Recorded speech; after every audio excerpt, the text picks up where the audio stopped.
Hello friends, मैं हूं आपका भूपेश लोहिया। आप देख रहे हैं मेरी यूट्यूब चैनल एम आई राइट भी। पिछले वीडियो के अंदर हमने साइंस के अंदर बहुत अच्छे ढंग से समझने की पूरी कोशिश करी थी, आमने सामने। जितना मुझे हो सका कि मैंने आपको जितना अच्छे ढंग से समझाया है, आई होप आपको वो चीज़ आपको समझ में आई होगी। मैंने जो भी सॉलिड लिक्विड गैस के बारे में जो भी आपको चार्ट के थ्रू मैंने समझाने की पूरी कोशिश करी, वो आपने समझा होगा। अब आगे हम कंटिन्यू करते हैं साइंस के अंदर। साइंस के अंदर अब जो ये जो चैप्टर है हमारे आसपास के पदार्थ, उसके अंदर अब एक वेपराइजेशन का टॉपिक बाकी रह गया है और कुछ अपने पास में इंफॉर्मेटिक तौर पे है ना कुछ बातें हैं जिसके अंदर सॉलिड लिक्विड और गैस तो अपने पास में आसपास के पदार्थ तो है ही हैं, लेकिन वैज्ञानिक तौर पे साइंटिफिक तौर पे है ना दो टाइप्स के पदार्थ और बने हुए हैं। ठीक है, मैं आप उसको डिस्कस करता हूँ। देखो, सबसे पहले मैं आपके पास में सबसे पहले है ना दो पदार्थ है ना उसके बारे में डिस्कस कर लेता हूँ। सबसे बेस्ट है, देखो तीन तो हमने पढ़ ही लिए, दो और ऐड करने। कौन से वाले? सबसे पहले तो है पदार्थों की अवस्था, यानी अपने पास में है पदार्थों की अवस्था। अपन यही चीज पढ़ रहे हैं, पदार्थ के बारे में पढ़ रहे थे, कण के बारे में पढ़ रहे थे। पदार्थों की अवस्था में अपन ने क्या क्या पढ़ा? सबसे पहले सॉलिड, फिर उसके बाद में लिक्विड, और उसके बाद में फिर आ गया अपने पास में गैस। ये तीन कंडीशन अपन ने पढ़ ली है। अवस्थाएं होने का मतलब है कि एक पदार्थ दूसरी अवस्था में, दूसरी से तीसरी अवस्था के अंदर कैसे कन्वर्ट हो रहा है, वो चीज है। पदार्थ का मतलब हो गया अपने पास में matter, not a material. A matter बोल सकते हैं अपन इसको, तो पदार्थ को अपन क्या बोलेंगे? मैटर। ठीक है ना। और अवस्था का मतलब हो गया उसका कन्वर्सेशन, किस तरह से कन्वर्ट हो रहे हैं। ठीक है। सॉलिड के बारे में आपको पता ही है, ठोस होता है, लिक्विड अपने पास में द्रव हो गया, यानी अपने पास तरल पदार्थ हो गया, और गैस को गैस ही बोलेंगे। अब अपने पास में दो चीज जो ऐड कर रहे हैं ना, वो दो और चीजें। चौथे नंबर का जो पदार्थ की अवस्था होती है उसे अपन कहेंगे बोस आइंस्टाइन, और इसको बोलेंगे कंडेंसेट। Bose Einstein condensate. और एक आएगा अपने पास में प्लाज्मा। ये दो अवस्था है। अब अपन को ये दो चीजों के बारे में थोड़ा सा डिस्कस करना है, ज्यादा नहीं, थोड़ा सा डिस्कस है, क्योंकि एनसीईआरटी ने जितना इसके बारे में बता रखा है अपन को उतना ही डिस्कस करना है, ज्यादा अपन को डिटेल के अंदर नहीं जाना है। ठीक है ना। मन से अपन को कहानी बनानी नहीं है इसके अंदर की अपने पास में ऐसे रिलेट करते हैं, इस तरह से रिलेट करते हैं, क्योंकि साइंस के अंदर क्या होता है कि एक टॉपिक को समझाने के लिए दूसरे टॉपिक से रिलेट करना पड़ता है। मैथमेटिक्स के अंदर क्या होता है, फॉर्मूला पेयर चलता है, तो फॉर्मूला पेयर के अकॉर्डिंग अपन आंसर सॉल्व करते हैं। साइंस के अंदर क्या होता है कि एक टॉपिक को जब समझा रहे होते हैं तो आपके पास में 40-50 रास्ते खुल जाते हैं कि आप इससे भी समझा सकते हो, इससे भी समझा सकते हो, इससे भी समझा सकते हो, लेकिन अपन उसमें नहीं घुसेंगे। अपन पास मेन चीजें बातें समझेंगे। देखो, अगर मैं बोलूं सबसे पहले बोस आइंस्टाइन कंडेंसेट क्या चीज है, मेरे पास में टॉपिक है बोस आइंस्टाइन कंडेंसेट। ये अपने पास में टॉपिक है। ठीक है ना। बोस आइंस्टाइन कंडेंसेट हो गया। सबसे पहले तो ये वर्ड समझना है, कंडेंसेट का मतलब क्या होता है। कल ही मैंने एक वर्ड बताया था हिंदी के अंदर, संघनन करके। कंडेंसेट का मतलब क्या होता है? कंडेंस करना, है ना। कंडेंस का मतलब क्या होता है, इस कंडेंस का मीनिंग समझना है। ठीक है ना। अब कंडेंस का मीनिंग हो गया अपने पास में संघनन। अब संघनन का मीनिंग मैंने आपको बताया था, पदार्थ की तीनों अवस्था थी, यहाँ बताया था सॉलिड, ये बताया था लिक्विड, और ये बताया था गैस। मैंने आपको बोला था जब सॉलिड से लिक्विड की तरफ जाते हैं, इस कंडीशन के अंदर जाते हैं, तो सॉलिड से लिक्विड बन रहे हैं, इसका मतलब क्या बोल रहा हूँ? मेल्ट कर रहा हूँ। पहली बात तो ये बताया था। फिर मैंने बोला था लिक्विड से गैस की कंडीशन में आ रहा हूँ, तो लिक्विड से गैस अवस्था के अंदर कर रहा हूँ, तो इसका मतलब वेपर कंडीशन हो रही है। ठीक है ना। लेकिन वहीं पे मैंने आपको ये नहीं बोला था कि मैंने गैस से सीधा वापस से लिक्विड फॉर्म में जा रहा हूँ, गैस से वापस लिक्विड फॉर्म के अंदर जा रहा हूं। तो मैंने यहाँ पे एक वर्ड लिखा था यहाँ पे संग्रहण करके, यानी कंडेंसेट, यानी कंडेंस करना, इस तरह से। ठीक है ना। तो यहाँ पे ये कंडेंस का मीनिंग यहीं पे ही है। बस यहाँ पे अपन को समझना है इसका नाम बोस आइंस्टाइन कंडेंसेट क्यों दिया है। ठीक है ना। तो अब यहाँ पे ठीक से समझो आप। ये सबसे पहले यहाँ बोस का मतलब है अपने पास में सत्येंद्र नाथ बोस, इनके बारे में बात हो रही है। ठीक है ना। बहुत अच्छे वैज्ञानिक थे ये, और इंडिया के अंदर तो इन्होंने अपना योगदान दिया ही दिया है, साथ में ना अमेरिका के अंदर भी है ना इन्होंने अपना बहुत अच्छा योगदान दिया है। एक्चुअल में पहले टाइम के अंदर क्या होता था, पहले टाइम में ऐसी कंडीशन होती थी कि अगर एक वैज्ञानिक किसी के ऊपर शोध कर रहा है ना, तो उसके शोध करने के बाद में जब वो अपना शोध सामने रखता था ना, तो उसके शोध को बाकी वैज्ञानिक देखते थे कि यार इन्होंने ऐसी क्या चीज देखी इसके अंदर, या क्या चीज ढूंढी। फिर ढूंढने के बाद में है ना वो उस पर भी रिसर्च करते थे कि हाँ इससे भी अच्छी चीज इसमें हो सकती है। तो फिर उसके बाद में कोई दूसरा भी अपने है ना तथ्य देता था कि नहीं, आपकी चीज, इस चीज के अंदर ये तो चीज है ही, लेकिन उसके साथ में ये भी चीज है। फिर ऐसे दूसरा वैज्ञानिक हुआ, दूसरे तीसरा हुआ।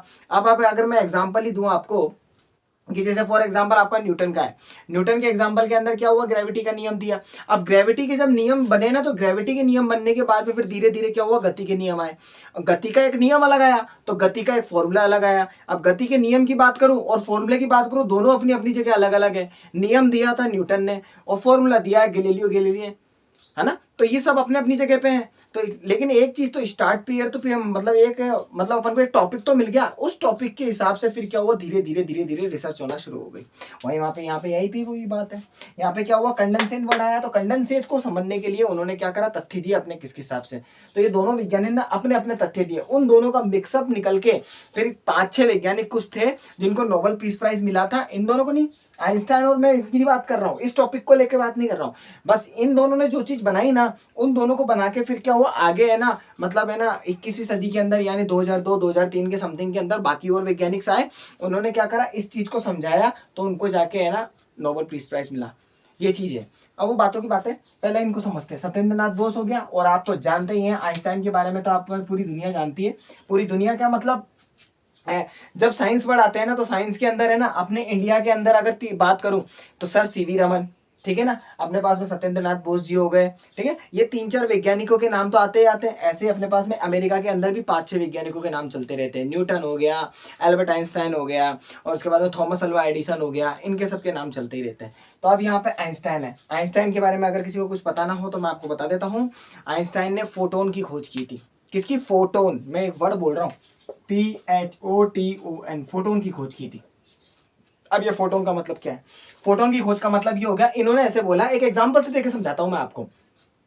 बोस के बारे में, मैं सत्येंद्र नाथ बोस के बारे में भी अभी आपको एक छोटी सी बात बताऊंगा, इनके बारे में भी। बाकी है ना, अपने फोटोन के बारे में समझो। अगर मैं इनडायरेक्टली आपको बोलूं कि जैसे मेरे पास में ये रॉकेट है, समझना आप, ये रॉकेट है मेरे पास में, ठीक है ना, ये रॉकेट है।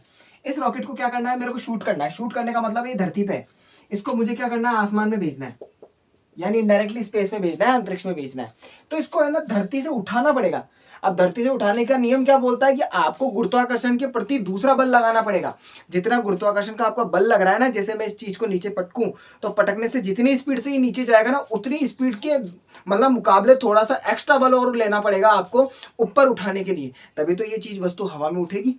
तो वो नीचे की तरफ में अपन क्या करते हैं, यहाँ पे बूस्टर्स लगाते हैं। बूस्टर्स का मतलब वही हो गया अपने पास में, वो आपने फायर्स देखे होंगे, बहुत भयंकर तरीका का फायर निकलता है, जेट।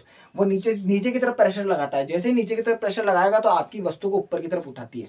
तो उन्होंने ये बोला कि समझाने के तौर पर कि आप एक काम करो, मुझे 2 चीजें दे दो, मैं ऑटोमेटिकली आपको बता दूंगा कि यहाँ पे कितने फायरवर्क की इस्तेमाल होगा। क्योंकि एक समझने वाली बात है, आपको कैसे पता चलेगा कि है ना इस वेट को उठाने के लिए यहाँ पे मेरे को कितना हैवी बूस्टर लगाना पड़ेगा। हैवी बूस्टर का मतलब है कितनी भयंकर प्रेशर की आग लगानी पड़ेगी, तब जाके वो ऊपर उठेगा।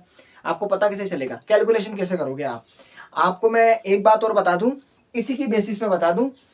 इंडिया के अंदर, इंडिया नहीं सॉरी, वर्ल्ड के अंदर, अगर वर्ल्ड की बात करूं मैं, तो वर्ल्ड के अंदर है ना 192 या 193 कंट्रीज है। अप्रोक्सीमेट आप 195 ही समझो। पता है इसका एक्चुअल में मैंने नंबर क्यों नहीं बता पा रहा हूं, क्योंकि कुछ कुछ देश ऐसे हैं जो अपने आप को देश साबित कर, मतलब अपने आप को देश तो मानते हैं, लेकिन बाकी की कंट्रीज नहीं मानती, है ना। जैसे इजराइल हो गया, ये कंट्री है, फिलिस्तीन हो गया, ये अपने आप को है ना एक सोवियन कंट्री मानते हैं। मतलब ये मानते हैं कि हम एक मतलब एक अलग कंट्री है, यानी फ्रीडम कंट्री है। लेकिन बाकी कुछ देश मानते हैं, कुछ देश नहीं मानते। इसलिए पहली बात तो 195, 193, 192 कंट्रीज का नाम ले तो आप ये कैलकुलेट नहीं कर सकते। ऐसा तो फिर आप जाओगे ना तो आप 203 तक पहुंच जाओगे, 203, 210 तक, ठीक है ना। चलो इस बात को छोड़ो। फिर उसके बाद में मैंने ले लिया कि जैसे 193 कंट्री है एग्जाम्पल के तौर पर, इस 193 कंट्री के अंदर कुछ कंट्रीज ऐसी हैं जो स्पेस के अंदर स्पेस शटल्स, रॉकेट्स ये बेच पा रही है। ये बात आप ध्यान रखिए, जिसमें अपने पास में एक इंडिया हो गया, इंडिया के बाद में चाइना हो गया, उसके बाद में हो गया रशिया, रशिया के बाद में हो गया अमेरिका, ठीक है ना। ये तो है स्पेस एजेंसी के मास्टर्स। मतलब इनके पास में तो ऐसा फॉर्मूला है कि ये फटाफट से रॉकेट को, किसी भी जेट को ऊपर भेज सकते हैं स्पेस के अंदर, सैटेलाइट हो गया वगैरह इन सबको। जिसमें इंडिया की इसरो हो गई है अपने पास में, है ना। तो इसरो के अंदर इंडियन स्पेस रिसर्च ऑर्गेनाइजेशन हो गई। ऐसे चाइना की खुद की स्पेस है, रशिया की खुद की है, और अमेरिका की तो बहुत फेमस है नासा, जो बहुत ही ज्यादा फेमस है ना। तो ये सारी स्पेस एजेंसीज हैं। तो मैं बात कर रहा था फोटोन के ऊपर। अब ये जो फोटोन है ना, इस फोटोन का मीनिंग क्या है। अब मैं एग्जांपल इसका दे रहा था रॉकेट का, तो बस उन्होंने एक फॉर्मूला बोला, आप मेरा ये फॉर्मूला इस्तेमाल करो, M=mc²। है तो उन्होंने बोला ये क्या है, ये E=mc², क्या बताना चाह रहे हो। वो बोल रहे हैं E का मतलब होता है एनर्जी, ठीक है, बराबर में m का मतलब होता है मास और c का मतलब होता है लाइट की स्पीड। अब उन्होंने बोला आपने लाइट की स्पीड माप ली क्या? बिल्कुल उन्होंने लाइट की स्पीड माप ली थी। क्या थी लाइट की स्पीड? 3 × 10⁸ मीटर पर सेकेंड, ये थी भाई साहब। अब आप बोलोगे 3 × 10⁸, 10⁸ का मतलब 10⁸ है। अब 10⁸ का मतलब आप क्या समझाने चाह रहे हो? इसका मतलब यहाँ पे 10⁸ का मतलब है 8 बार जीरो, ऐसे इस तरीके से 3 × 1 2 3 4 5 6 7 8। अब इनडायरेक्टली 3 को इससे गुणा ही कर लो, तो आप इसकी जगह पे 1 की जगह पे 3 ही लिख दो। अब आप इसको पढ़ो कितना हो रहा है, इकाई, दहाई, सैकड़ा, हजार, हजार के बाद में 10,000, 10,000 के बाद में 1 लाख, 1 लाख के बाद में 10 लाख, 10 लाख के बाद में 1 करोड़ और 1 करोड़ के बाद में 10 करोड़। तो 10 करोड़ से ऊपर बोलना है अपन को, तो 10 करोड़ का मतलब 30 करोड़ बोलना पड़ेगा इसको। तो देख लो 1 2 3 4 5 6 7, वैसे भी 1 करोड़ के अंदर क्या होता है अपने 7 जीरो होते हैं, तो 7 जीरो अलग निकाल दो, बाकी इधर निकाल दो संख्या, तो 30 करोड़। यानी 30 करोड़ मीटर पर सेकंड। पर सेकंड का मतलब 1 सेकंड के अंदर, 1 सेकंड के अंदर है ना 30 करोड़ मीटर की स्पीड से लाइट भागती है, इतनी तेज उन्होंने माप ली। कैसे मापी, किस तरह से मापी, किस यंत्र का इस्तेमाल किया? नहीं, बस उन्होंने एक है ना सिद्धांत बताया अपना, अपनी डेफिनेशंस बता दी उन्होंने, और अपन को सब मान रहे हैं एनसीईआरटी बुक के अंदर, क्या पूरी वर्ल्ड मान रहा है इसको, ठीक है ना। सबसे बड़ी बात, तो यहाँ पे मैं क्या लिख रहा हूँ, 3 × 10⁸ मीटर पर सेकेंड। तो ये सी का मतलब यहाँ पे हो गया अपने पास में लाइट ऑफ स्पीड, या स्पीड ऑफ लाइट बोल दो, स्पीड ऑफ लाइट। बस उन्होंने ये बोला कि मेरा आप ये फॉर्मूला इस्तेमाल करो, आप एनर्जी निकाल सकते हो। कैसे? मास का मतलब मैंने बताया था द्रव्यमान होता है, द्रव्यमान का मतलब मैंने आपको समझाया था कल ही, किलोग्राम। किलोग्राम, धरती के ऊपर आप जितने किलो के हो उतना ही मून पे चले जाओ, जुपिटर पे चले जाओ, सैटर्न पे चले जाओ, मरकरी पे चले जाओ, वीनस पे चले जाओ, प्लूटो पे चले जाओ, का स्वर्ग में भी चले जाओ, तो आपका द्रव्यमान विज्ञान के हिसाब से किलोग्राम ही रहेगा। ये बात है। तो यहाँ पे अपने पास मास का मतलब हो गया अपने पास में यानी केजी, किलोग्राम हो गया। और लाइट ऑफ स्पीड है अपने पास में, वो आपके पास में दे रखी है। उन्होंने बोला मुझे कोई वस्तु है ये दे दो, इसका द्रव्यमान मुझे बता दो। उसने बता दी, भाई अपन एग्जांपल तौर पे लेते हैं, ये 100 किलोग्राम का द्रव्यमान की वस्तु है।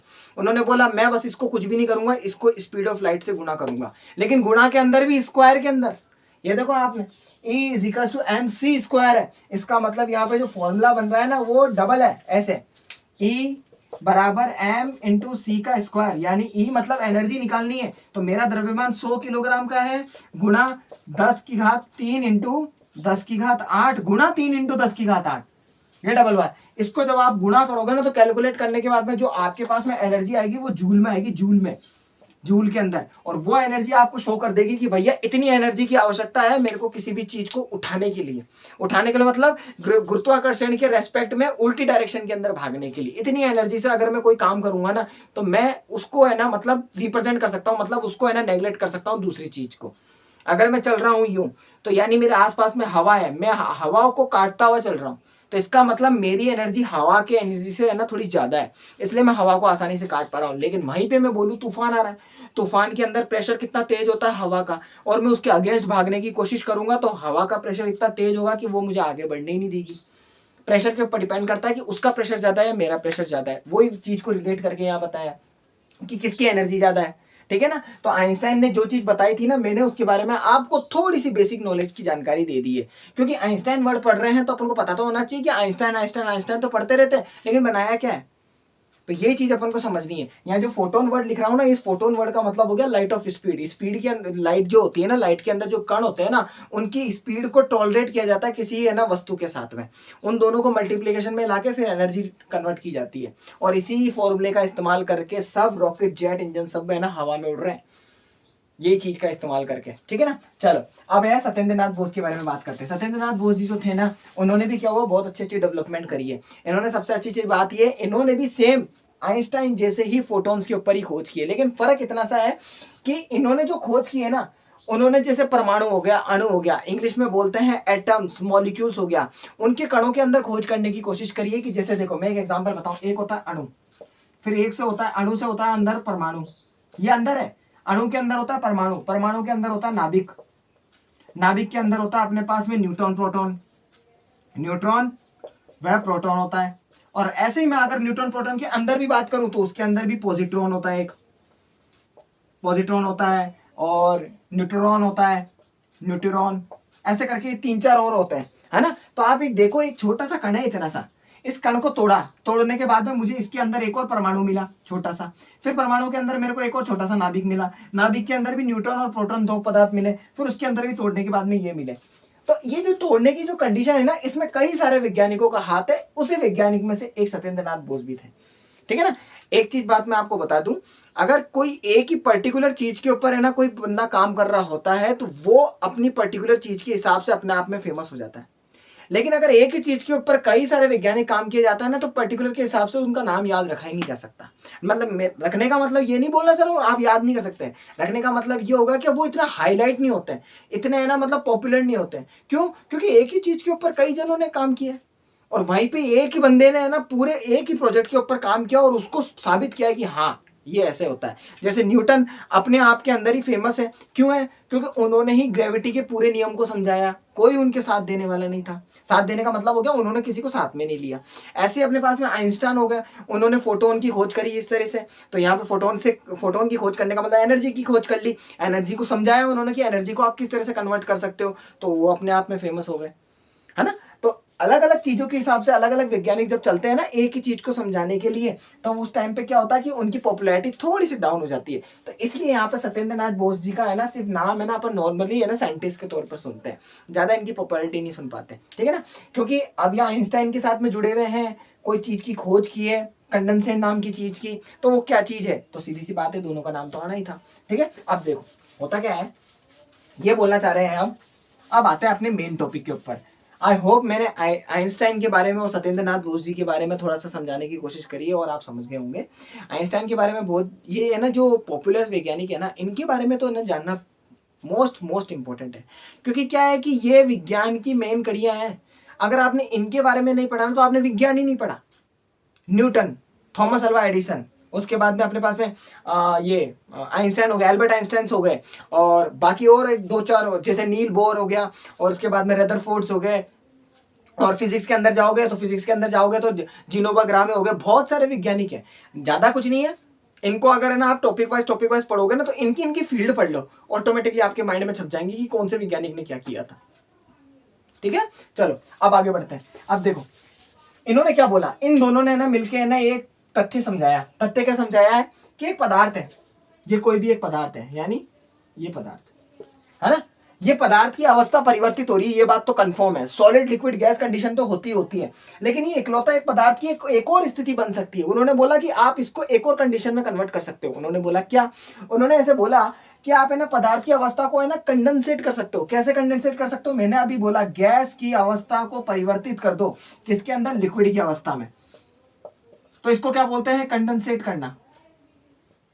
यह अवस्था कहलाती है आपकी कंडेंसेट करना, मतलब संघनन करना कहती है। वो कह रहे हैं कि आप है ना काम करो, ये जो गैस है ना, गैस, इस गैस का इस्तेमाल लेना आप लिक्विड फॉर्म में कन्वर्ट करने की पूरी कोशिश करो। अब ये कैसे हो सकती है, किस तरह से हो सकती है, इसको समझना। देखो मैं आपको इनडायरेक्टली अगर तौर पे बोलूं कि मुझे क्या करना है, गैस है। अब गैस का क्या होता है, टेम्परेचर होता है ज्यादा, तो मैं इसको एक काम करता हूं, इसको लिख देता हूं हॉट। ठीक है, प्लस के अंदर मतलब हो गया ज्यादा टेम्परेचर हो रहा है। मैं आपको बोलूं कि मुझे लिक्विड फॉर्म में कन्वर्ट करना, ऑब्वियसली बात है हॉट से इसको कन्वर्ट करने के लिए, लिक्विड फॉर्म के अंदर वापस लाने के लिए मुझे इसको क्या करना पड़ेगा, इसके टेम्परेचर को डाउन करना पड़ेगा।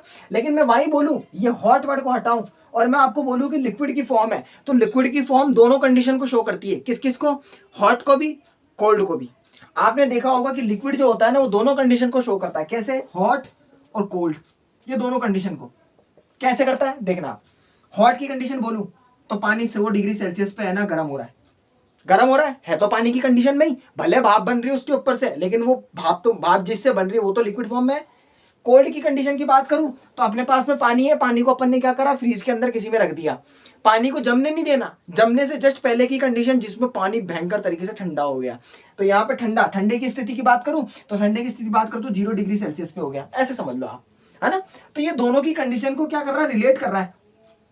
तो इन दोनों के बीच की जो स्थिति होती है ना वाटर की, यानी वाटर की जो स्थिति होती है, यानी एक पदार्थ की जो स्थिति होती है ना, वो अपन को ये बताना चाह रहा है कि एक पदार्थ की है ना गर्म, ठंडा और उसके बाद सॉलिड, लिक्विड, गैस, इन बनने की कंडीशन के अंदर एक स्थिति एक ऐसी भी होती है जिसमें क्या होता है, पदार्थ आपस में एक दूसरे से है ना ट्रांसलेट होते हैं। अब ट्रांसलेट का मीनिंग समझते हैं किस तरीके से। देखो मैं आपको समझाऊं, सबसे बेस्ट तरीके से मैं आपको समझाता हूं।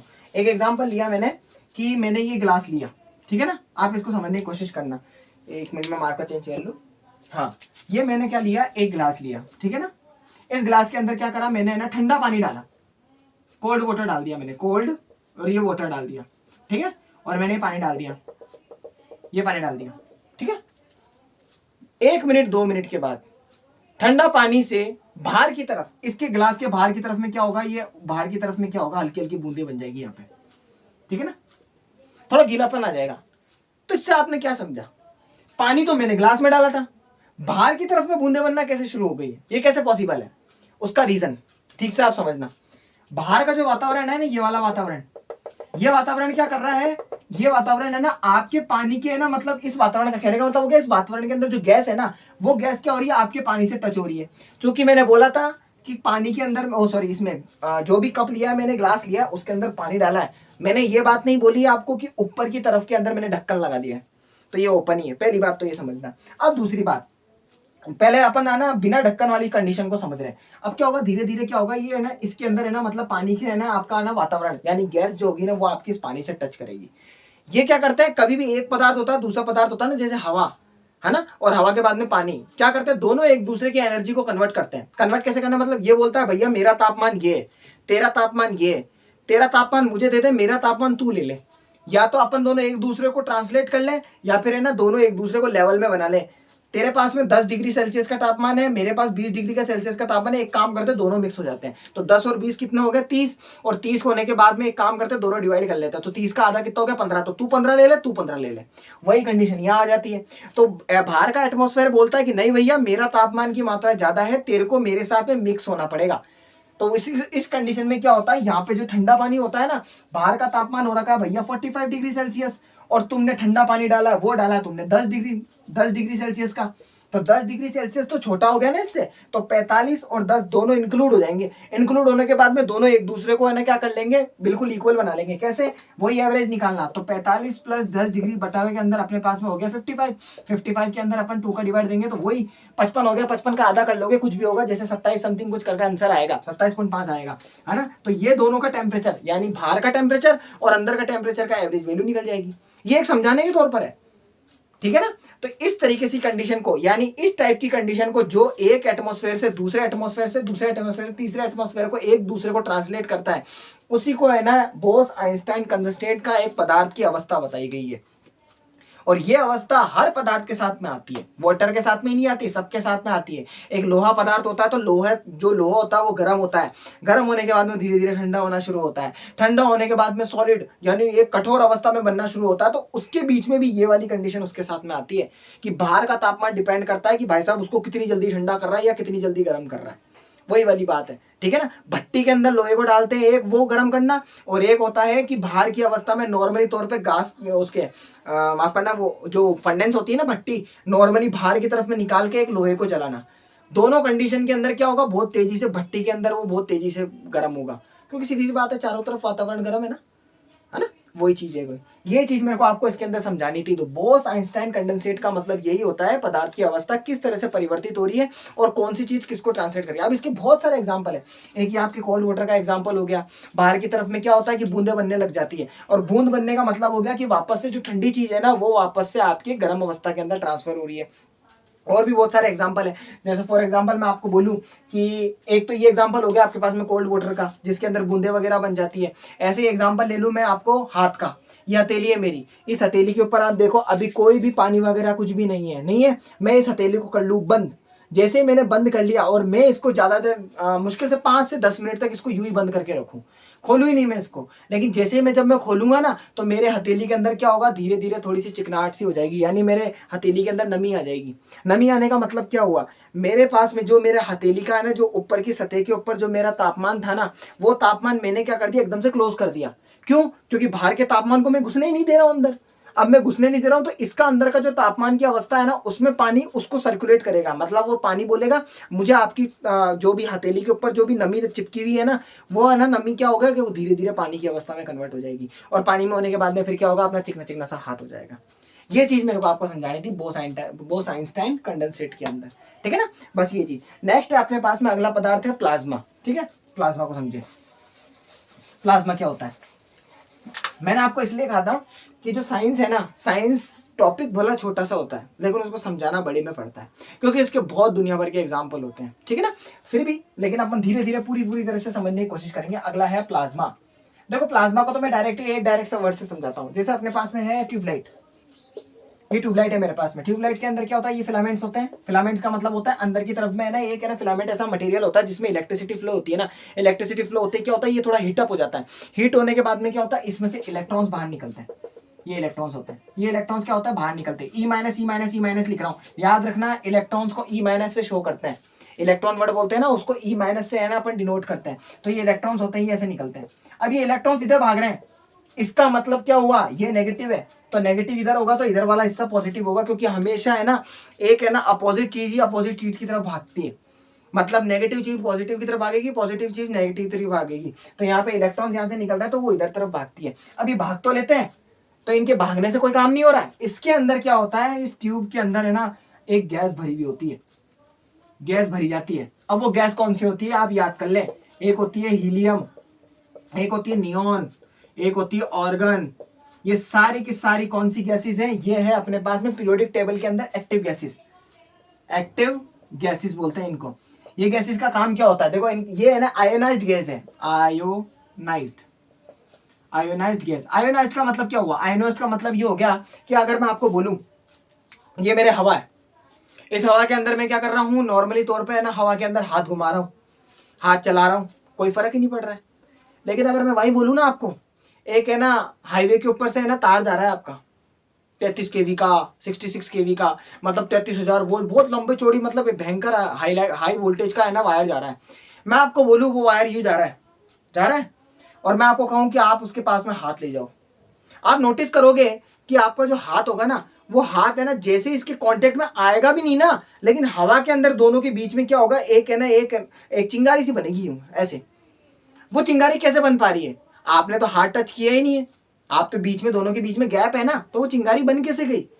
वो चिंगारी इसलिए बन पाई कि यहाँ इस ये जो तुम्हारा तार जा रहा था ना, इसके अंदर जो तुम्हारा हाई वोल्टेज जा रहा है और उसमें तुम हाथ को आगे ला रहे हो ना, तो आप दोनों के बीच में क्या हो रहा है, जो ये बीच की जो हवा है ना, ये आयोनाइज्ड हो गई। आयोनाइज्ड होने का मतलब वो है आयनीकृत हो गई, चार्ज हो गई, उसमें प्लस माइनस के चार्जेस आ गए। प्लस माइनस के चार्जेस आने की वजह से वो एक दूसरे को अट्रैक्ट करने की स्थिति में ही है, बस वो आपको फट देने से पकड़ने की स्थिति में आ गया है, उसके बीच में स्पार्किंग होती है। तो वो जो है ना आपके पास में जो कंडीशन बनी ना, उसे कहते हैं चार्ज। और यही कंडीशन आपके क्या होती है, ट्यूबलाइट के अंदर लागू होती है।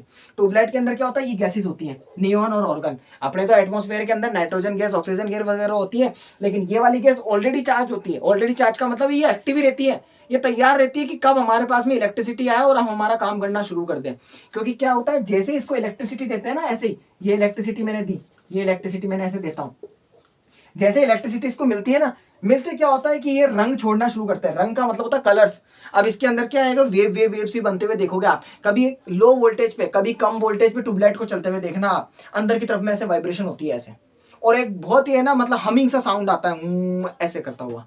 वो क्यों आता है, वो सब इन्हीं की वजह से आता है, गैसेस की वजह से होता है। गैसेस क्या होता है, पार्टिकल्स है ना बिल्कुल ट्यूब के ऊपर ऐसे टकराते रहते हैं। क्यों, क्योंकि उनको प्रॉपर वोल्टेज नहीं मिल पा रहा है। प्रॉपर वोल्टेज मिलता है ना तो बिल्कुल बिना साउंड के चुपचाप चलती रहती है, ठीक है ना। तो कुल मिला के प्लाज्मा का मतलब क्या होता है, प्लाज्मा का मतलब ये होता है कि अपने पास में पदार्थ की एक ऐसी अवस्था, यानी कौन सी, गैस की एक ऐसी अवस्था जिसमें क्या होता है, गैस को जैसे ही अपन इलेक्ट्रिसिटी देते हैं यानी बिजली देते हैं, तो बिजली देते हैं तो उस कंडीशन में क्या होता है, बिजली देते ही वो गैस क्या होती है, एक है ना कलर के साथ में, एक फोटोन के साथ में है ना एक हमिंग साउंड उत्पन्न कर रही है। और हमिंग साउंड, चलो मैं हमिंग साउंड को क्लोज करता हूं, आप तो बस ऐसे बोल देना कि गैस है ना जो अपनी अवस्था में है, वो गैस अवस्था में होने के बाद में एक आयोनाइज्ड गैस बन जाती है, आयोनाइज्ड गैस बन जाती है।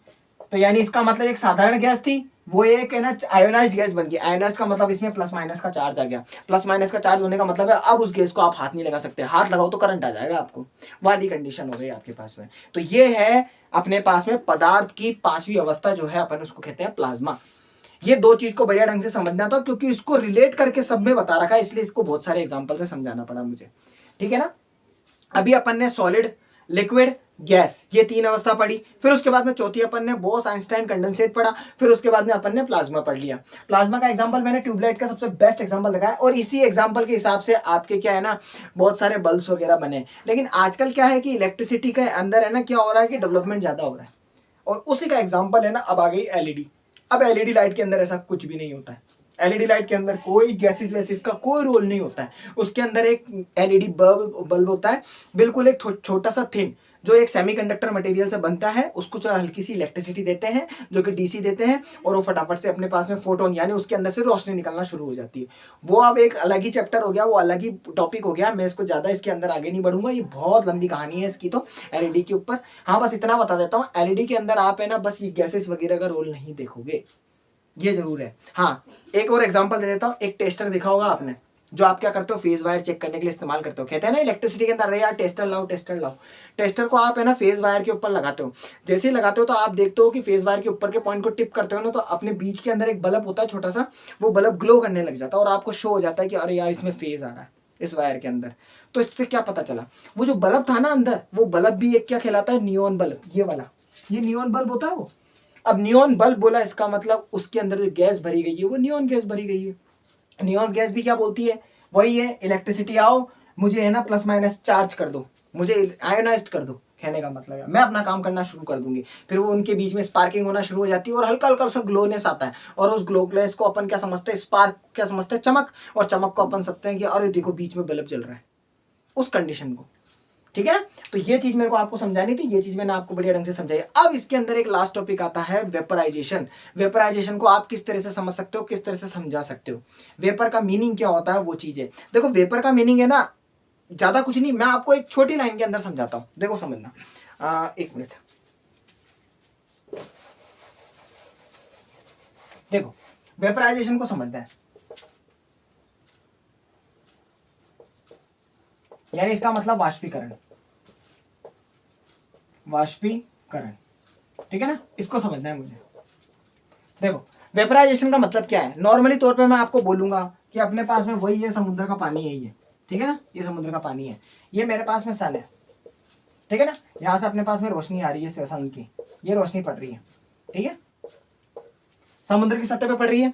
ऑब्वियसली बात है कुछ रोशनी है ना समुद्र के अंदर गहराई में जाने की कोशिश करेगी, लेकिन वो पहुंच ही नहीं पाएगी। क्यों नहीं पहुंच पाएगी, क्योंकि इस पानी की जो पार्टिकल्स है वो पानी के पार्टिकल्स आपकी सन की रेस को रोक लेंगे।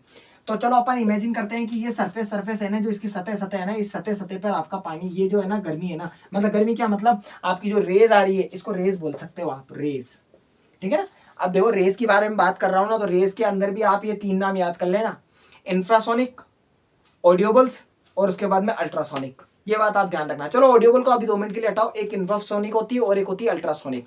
अल्ट्रासोनिक की जो रेज होती है ना, वो अल्ट्रासोनिक की रेज को अपन सहन नहीं कर सकते और इसी अल्ट्रासोनिक वेव को है ना, मतलब है ना अल्ट्रासोनिक की वेव से बचने के लिए अपने है ना एटमॉस्फेयर के अंदर एक ओजोन लेयर बनी हुई है। वो ओजोन लेयर क्या करती है, अल्ट्रासोनिक्स की जो हैवी रेज होती है ना, जो अपने है ना इंसान के लिए या फिर अपने जीव जंतुओं के लिए हानिकारक होती है, उन सबको रोक देती है। ठीक है ना, एटमॉस्फेयर का चमत्कार है ये बहुत बड़ा, ये कैसे हुआ क्या हुआ आई डोंट नो, लेकिन बस ये चीज हो रही है ना। और वहीं बात कर रहा हूँ इंफ्रासोनिक। इंफ्रासोनिक क्या होती है, छोटे लेवल पे होती है। जैसे फॉर एग्जांपल का एक पैटर्न के एग्जांपल में बता दूं, जैसे ट्यूबलाइट और ये बल्ब से जो रोशनी निकलती है ना, उसी का एक बेसिक एग्जांपल समझ लो आप, ठीक है ना। अब बात करते हैं यहाँ पे, ये अपने पास में ओशन है।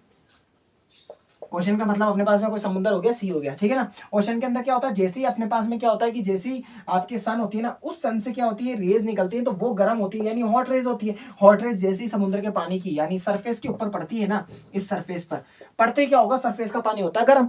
अब जैसे ही गर्म होना शुरू हो जाता है ना, तो क्या होता है कि इसके अंदर धीरे धीरे का टेम्परेचर बढ़ना शुरू होता है। अब पानी की एक बात बताता हूँ आपको, पानी है, तुम इसको शांत अवस्था में कहीं रख दो, आप उसको गौर से देखना, पानी हमेशा हिलता हुआ मूवमेंट करता हुआ दिखेगा, हल्का हल्का मूवमेंट करता हुआ दिखेगा। आपको ऐसा फील ही नहीं होगा कि पानी हिल नहीं रहा है।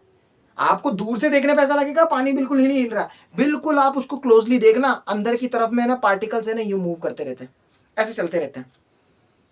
पानी के अंदर पार्टिकल्स टिकते ही नहीं है, कण टिकते ही नहीं है। सॉलिड अवस्था के अंदर तो बिल्कुल इतने हाई प्रेशर से डाल दिया जाता है। अब जैसे सॉलिड है, इसके अंदर जो कण है ना वो इतने हाई प्रेशर से क्लोज कर रखा है कि वो कण हिल ही नहीं पा रहा है। आप इसको नॉर्मल अवस्था में रख दोगे, ये जैसा होगा वैसे की वैसे रहेगा। लेकिन पानी के अंदर आप देखना, गैस के अंदर आप देखना, गैस में और है ना पानी के अंदर है ना टिकते ही नहीं है कण, भागते रहते हैं भागते रहते हैं और एनर्जी की डिमांड करते रहते हैं। बस आप मुझे एनर्जी दे दो, एनर्जी का मतलब गर्मी दे दो, ठंड है तो ठंड दे दो, कुछ भी दो आप हमारे को, भागने की स्थिति में रहते हैं हमेशा एनी टाइम। बस उनको एक चीज से दूसरी चीज में ट्रांसफर होना होता है, वो चीज है। तो मैं आपको ये समझाना चाह रहा हूँ। अब इसमें ओशन के अंदर क्या होता है, पानी होता है। वो पानी तो ऐसे मूव करता रहता है।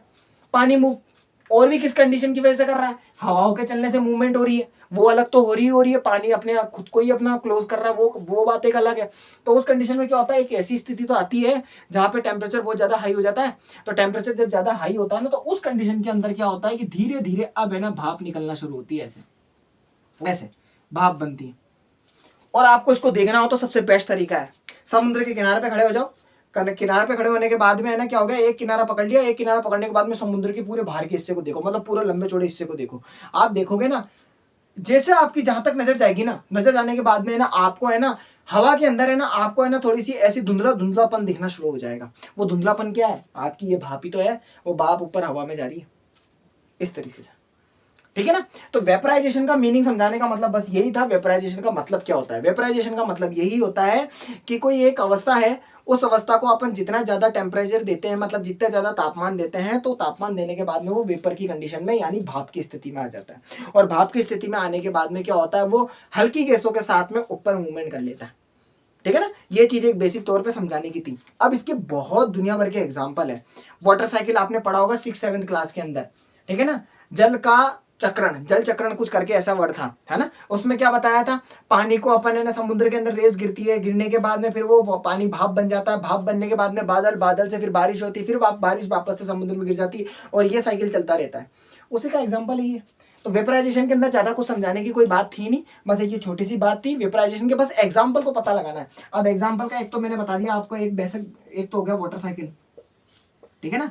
वाटर साइकिल के बाद में आप एक और एग्जांपल ले सकते हो। और क्या एग्जांपल ले सकते हो, बहुत सारे एग्जांपल है। जैसे फॉर एग्जांपल मैं आपको बोलूं हॉट वाटर है, हॉट वाटर से सीधा उसको कोल्ड वाटर में कन्वर्ट होना, ठीक है ना।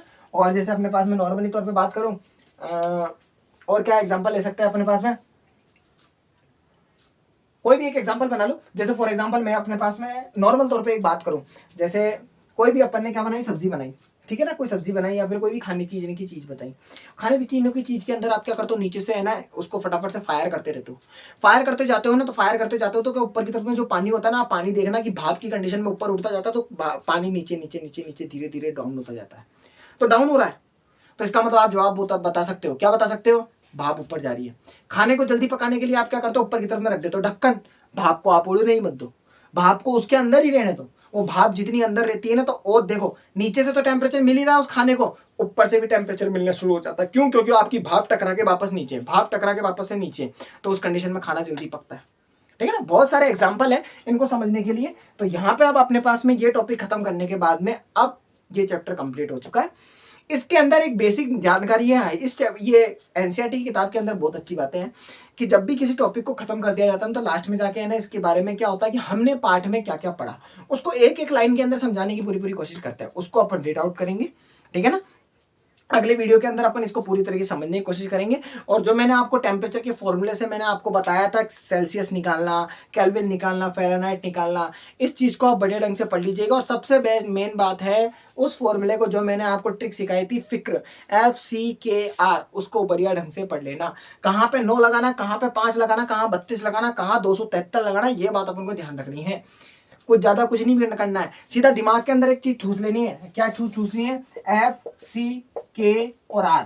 एफ की बात होगी तो फ़ारेनहाइट, फ़ारेनहाइट के साथ में 32 याद रखो और नीचे 9 याद रखो। सी के साथ में नीचे बटा में 5 याद रखो। के के साथ में 273 और नीचे 5 याद रखो। और आर के साथ में हमेशा 4 याद रखो, बस इतना है, ठीक है ना। अब आपको नीचे वाले वर्ड को कैसे भी याद करना कर सकते हो, 9554 कर सकते हो, 9554 कर सकते हो, जो भी आपकी इच्छा होगी, ठीक है। अब मैं आपको मिलूंगा नेक्स्ट वीडियो के अंदर। और अगर आपको आप मेरा पढ़ाने का तरीका अगर आपको अच्छा लग रहा है तो प्लीज़ लाइक शेयर सब्सक्राइब कीजिए, ठीक है। मैं ऐसे ही धीरे धीरे आगे बढ़ता जाऊंगा और आपको है ना पूरे पूरे टॉपिक को पूरी पूरी बढ़िया ढंग से समझाने की पूरी कोशिश करूंगा। एनसीईआरटी के अंदर है ना जितना अच्छा हो सकेगा, मतलब किसी छोटे टॉपिक को भी थोड़ा सा बड़ा समझाना हो तो बड़ा समझाएंगे और बड़े टॉपिक को जितना हो सकेगा छोटा करने की कोशिश करेंगे, ठीक है। तो मैं आपको मिलूंगा नेक्स्ट वीडियो के अंदर, तब तक के लिए बाय।